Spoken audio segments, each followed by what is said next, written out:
ওখানে দাঁড়িয়ে পড়লো বেচারা সকাল থেকে এখানে এসআরকের ভিউ পাওয়া যাবে পুরো এখানে। নেক্সট আমাদের কাছে চলে আজকে যে ডে একটা কচ্ছপ অর্ডার ফাইনাল ডের মেনু হচ্ছে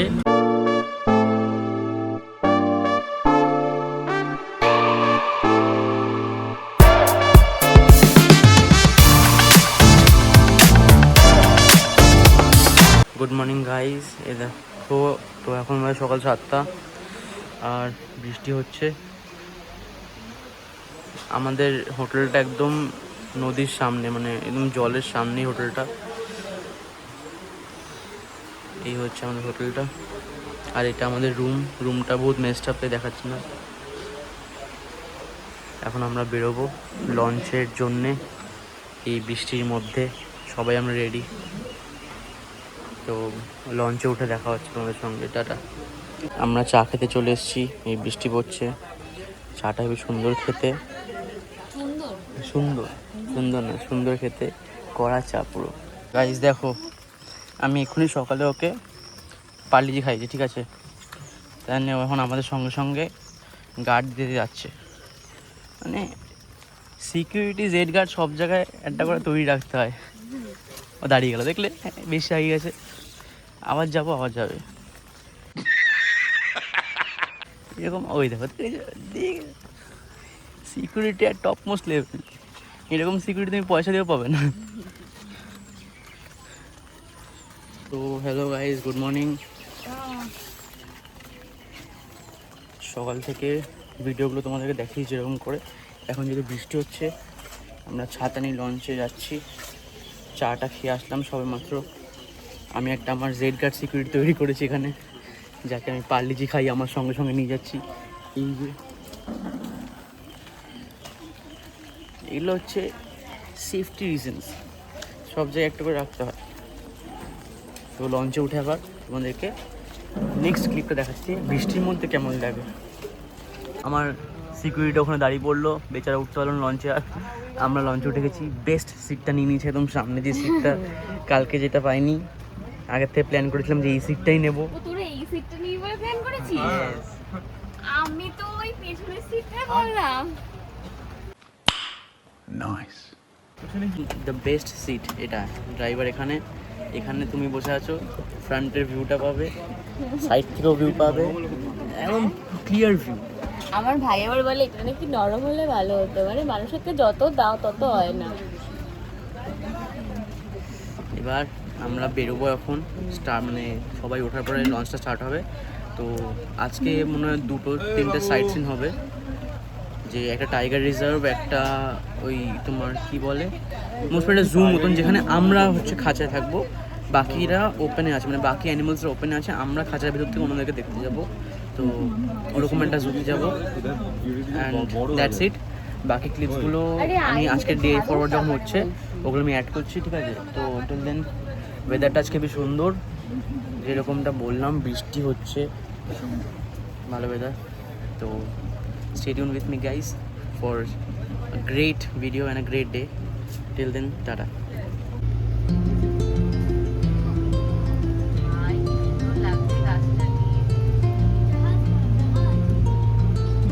ওয়েদারটা সেই ওয়েদার, আর বৃষ্টিটা পড়ছে। এই দেখো ও কেমন একটা কুয়াশা হালকা অন্ধকার হয়ে আছে।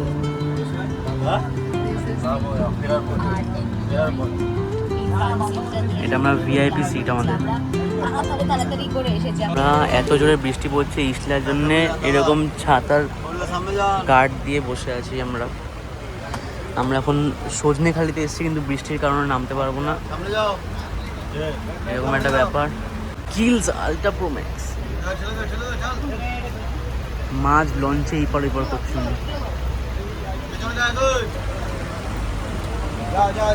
এটা আবার আসবে এদিকে, তাই জন্য আবার স্কিলস হবে গাইজ এখানে।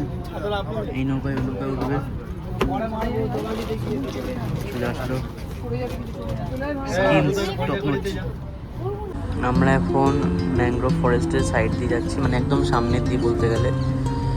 মানে যাতে বাঘ দেখা যায় বা কিছু দেখা যায়, but chances are very low because এখন হাই টাইড চলছে, যার জন্যে সবই জলের তলায়। আর অবভিয়াসলি ল্যান্ডটা যদি এখানে হাই টাইডে থাকে জলের তলায়, তাহলে বাঘ তো ভিতরের দিকেই থাকবে। লো টাইড হলে তবেও চান্স আসতো বাঘ সামনের দিকে আসতে পারে জলটা। বাট এখানটা দেখো তোমরা পুরো হাই টাইড।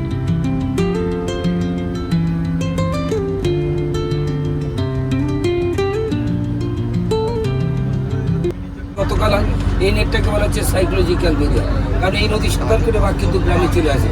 আপনার পেপারে টিভিতে খবরে যেটা শোনেন সেম, কারণ বাঘ 2 থেকে 3 কিলোমিটার নদী সাঁতার কাটতে পারে। এবার ফিরে আসি সুন্দরবনে। টোটাল নদীর উৎস হচ্ছে গঙ্গা আর ব্রহ্মপুত্র। গঙ্গা হুগলি মাতলা এই সুন্দরবনে মিশেছে, ব্রহ্মপুত্র বাংলাদেশে। 2 নদীর মোহনা থেকে সুন্দরবনের আয়তন অ্যাপ্রক্স 26,000 বর্গ কিলোমিটার।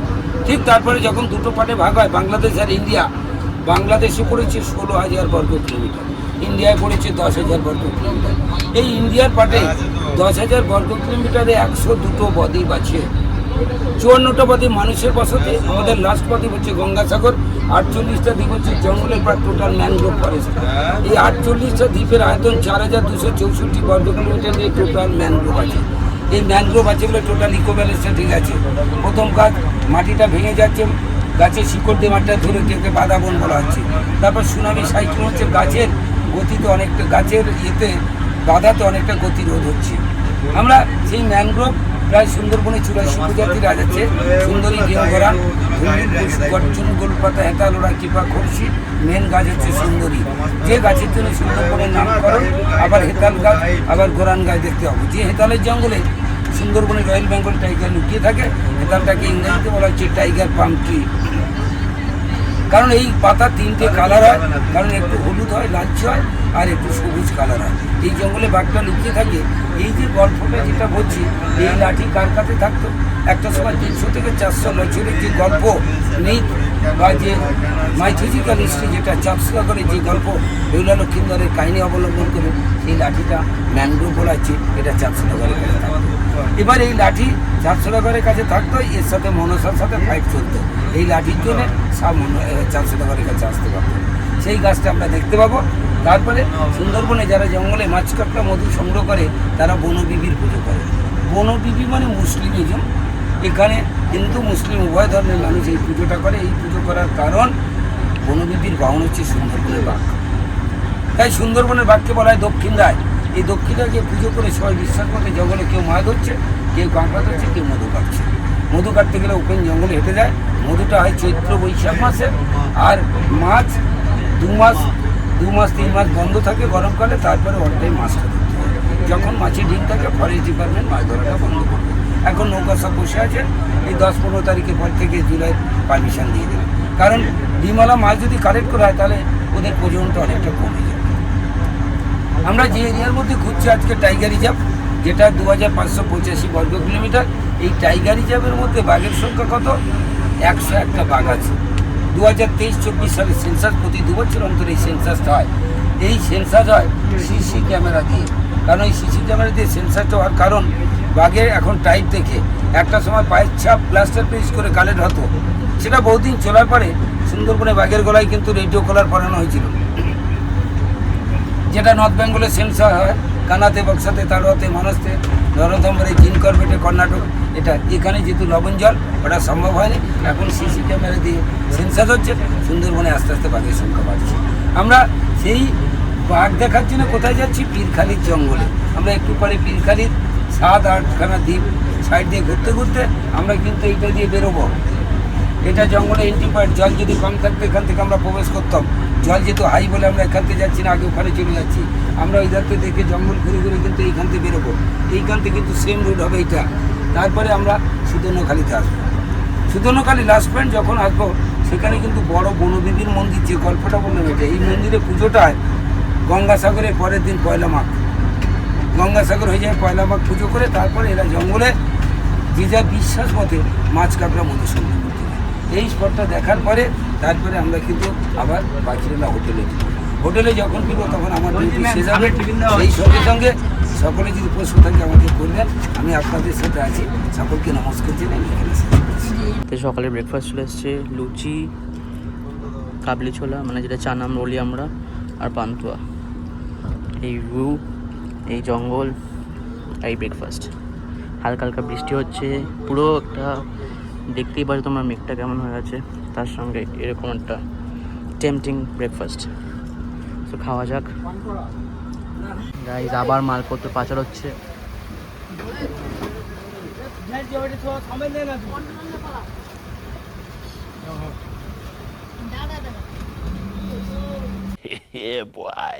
সবাই অলরেডি লাইন দিয়ে দাঁড়িয়ে পড়েছে ছবি তোলার জন্যে। অনেক ক্যামেরাম্যান ছবি তুলছে। মুক্তিরাম, এই যে জঙ্গলের সাইডে যেটা মতো দেখেন ওটা শ্মশান। দাদা এখানে এই সার্কেল পোস্ট করার চেষ্টা করছে অনেকক্ষণ ধরে। এটা 100 নম্বর ট্রাই, তাও এখন অবধি ফুলফিল রিচ হতে পারেনি। Stop it. Get some help. কতগুলো ক্যামেরা।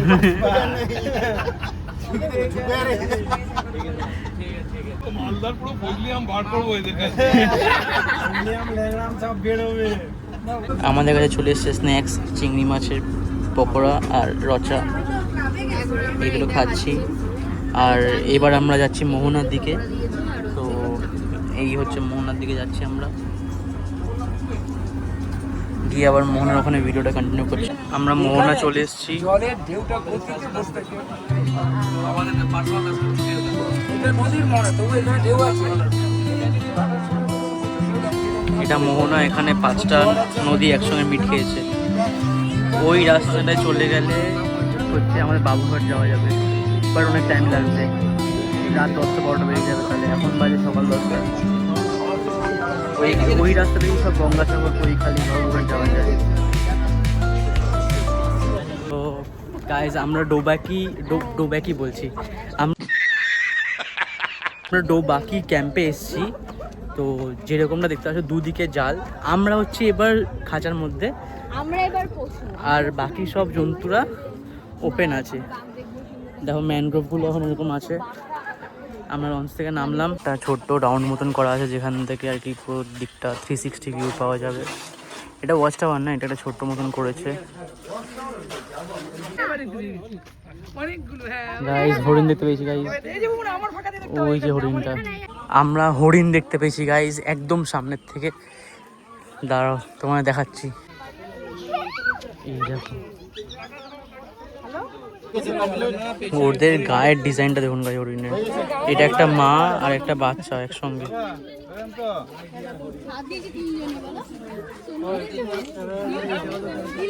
গাইস এই যে ওয়াচ টাওয়ার থেকে ভিউটা, পুরো ম্যানগ্রোভ চারিদিকে।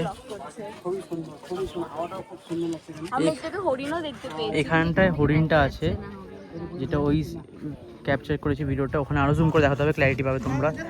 ওখানটায় হরিণটা দেখতে পেয়েছিলাম।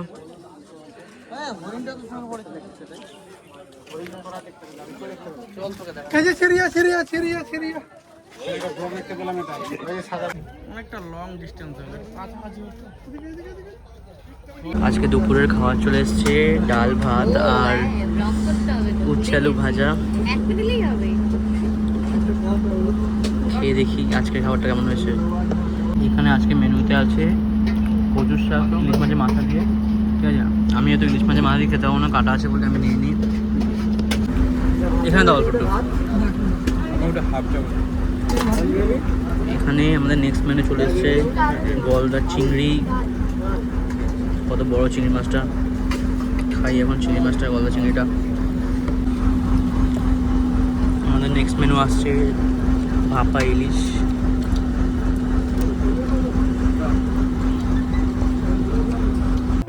এখানটা আমি বলতে ভুলে গেছিলাম যে এখানে আমরা একটা সারপ্রাইজিংলি একটা কনসার্ট মতন ফোক এন্টারটেইন করেছি, যেটা আমাদের ট্রিপ প্ল্যানেই ছিল না, but it happened. So here it is, যেটা আমরা এনজয় করেছি। Just enjoy the video, because আমি এখানে ক্লিপস নিতে ভুলে গেছিলাম।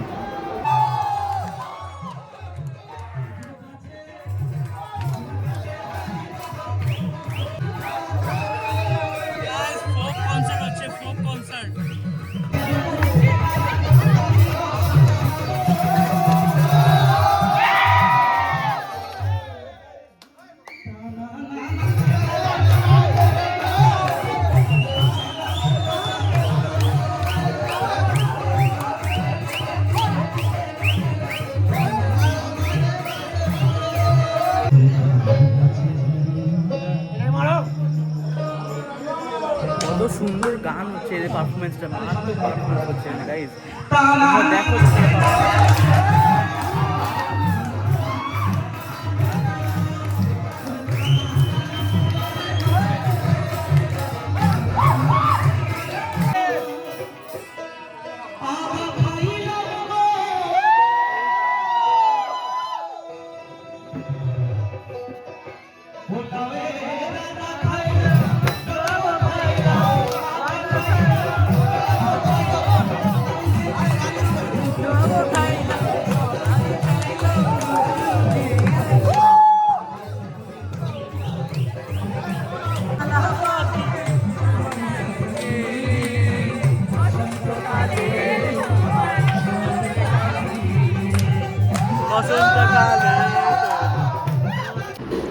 রাতের ডিনারে হচ্ছে ফ্রাইড রাইস, আলুর দম আর চিলি চিকেন। চিলি চিকেনটা আসবে, এখন আসেনি। ওই চিকেন কষা চিলি চিকেন একই তো। নেক্সট আমাদের কাছে চলে এসছে চিকেন কষা আর ফ্রাইড রাইস ছিল, এবার চিকেন কষা দিয়ে ফ্রাইড রাইসটা খাবো। So hello guys, good morning.